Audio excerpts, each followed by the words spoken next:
Ljudi. Jako slatka, reci, tata Marko.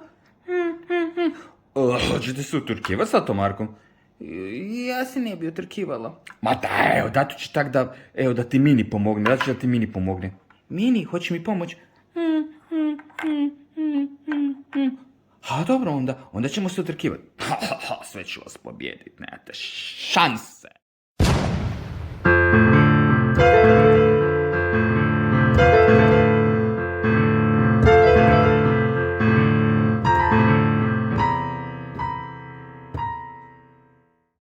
Da, pobjeda.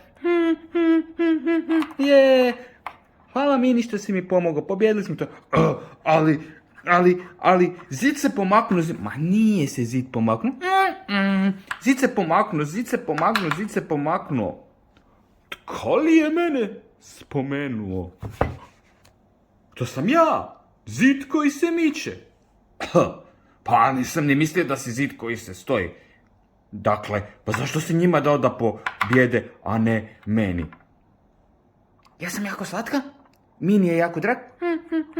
Tako je, oni su slatki i dragi, a ti, tata Marko, si dosadan. Glupi zid.